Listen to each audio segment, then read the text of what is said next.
Bayangkan, kamu punya tetangga yang sehari-harinya kelihatan tenang. Ekonominya lagi agak seret karena tagihan listrik naik, tapi tiba-tiba dia memutuskan buat merombak pagar rumahnya jadi setinggi 5 meter, masang kamera pengawas di setiap sudut, bahkan beli rompi anti peluru buat seluruh anggota keluarganya.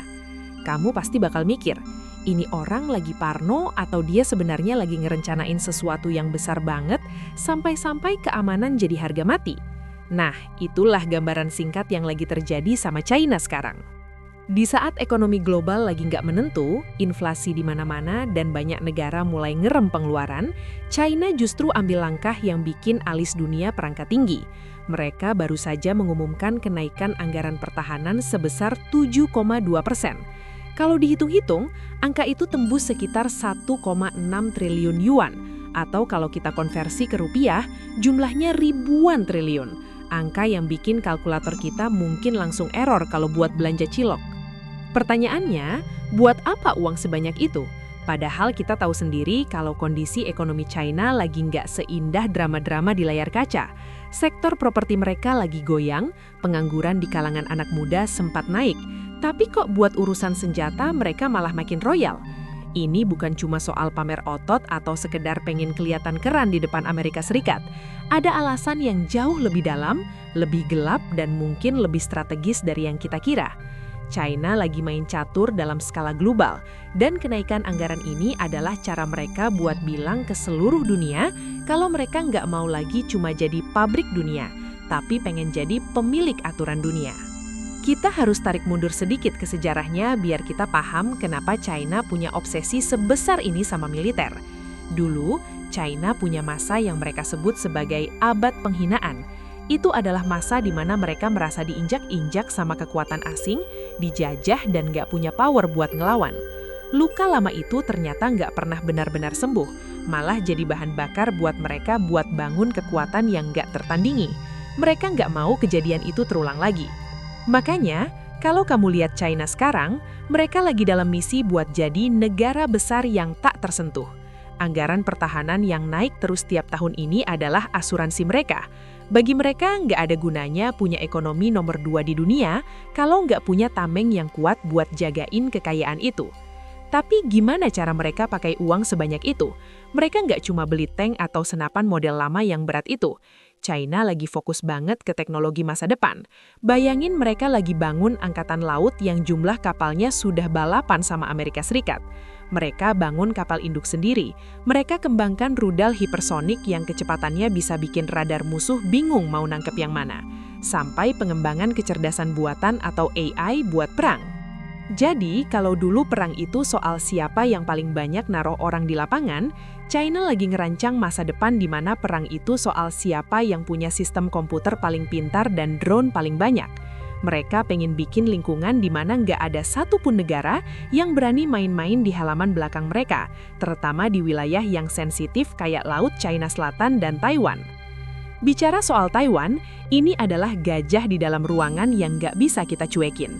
Banyak pengamat internasional yang curiga kalau kenaikan anggaran besar-besaran ini tujuannya cuma satu, bersiap buat skenario terburuk di Selat Taiwan. China selalu nganggep Taiwan itu bagian dari rumah mereka yang belum pulang, sementara Taiwan punya pendapat yang beda. Dengan militer yang makin canggih, China seolah-olah lagi ngasih sinyal kalau pintu pulang itu bisa dibuka lewat jalur apapun termasuk jalur paksa kalau memang diperlukan. Inilah yang bikin Amerika Serikat dan sekutunya di Asia kayak Jepang sama Australia jadi ikutan panas dingin. Mereka ngerasa kalau China sudah terlalu kuat, keseimbangan kekuatan di kawasan kita bakal goyang. Selain itu, China juga lagi nerapin strategi yang namanya Anti-Access Area Denial, atau gampangnya kita sebut strategi jangan dekat-dekat. Mereka pengen bikin area di sekitar wilayah mereka jadi zona yang terlalu beresiko buat dimasuki kapal-kapal perang negara lain. Ibaratnya mereka lagi pasang ranjau tak terlihat di halaman rumah mereka sendiri. Kalau ada tamu tak undang yang masuk, resikonya terlalu besar. Dengan anggaran yang naik terus, mereka bisa beli lebih banyak satelit, lebih banyak kapal selam yang suaranya lebih senyap dari bisikan, dan lebih banyak sistem pertahanan udara yang bikin pesawat tercanggih pun mikir 2 kali buat lewat. Dampaknya ke kita apa? Sebagai warga dunia, apalagi kita yang tinggal di Asia Tenggara, Ini kayak kita lagi nonton dua raksasa lagi saling tatap-tatapan tajam di tengah pasar. Kalau salah satu dari mereka nggak sengaja nyenggol, satu pasar bisa berantakan. Persaingan senjata ini bikin negara-negara lain juga ngerasa harus ikut-ikutan belanja senjata. Jadinya, bukannya uang dipakai buat bangun sekolah atau rumah sakit, malah habis buat beli jet tempur karena takut ketinggalan.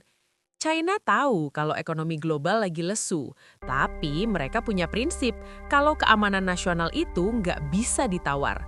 Mereka lebih milih rakyatnya sedikit ngerem belanja konsumsi daripada negaranya kelihatan lemah di mata internasional.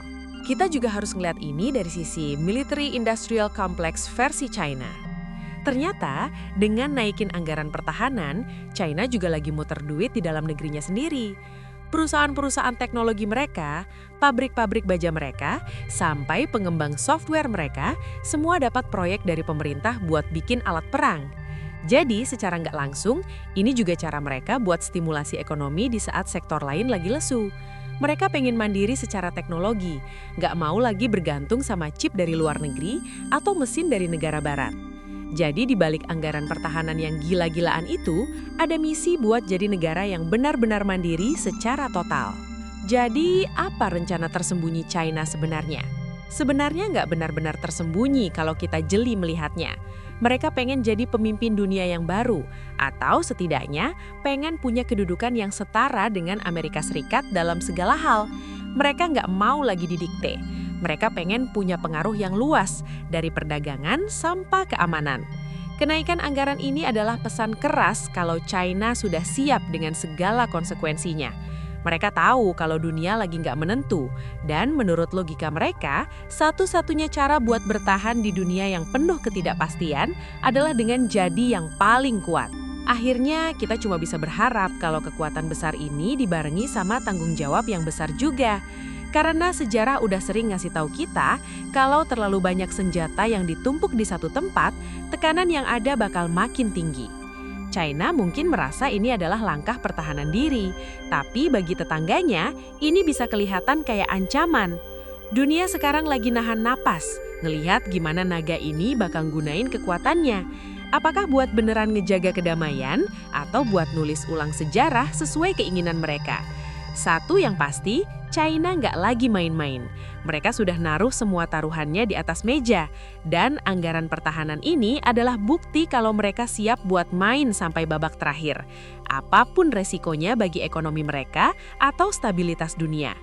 Kita harus siap-siap hidup di dunia yang mungkin nggak lagi didominasi oleh satu kekuatan tunggal, melainkan dunia yang penuh dengan gesekan antara kekuatan-kekuatan besar yang sama-sama punya modal besar buat perang.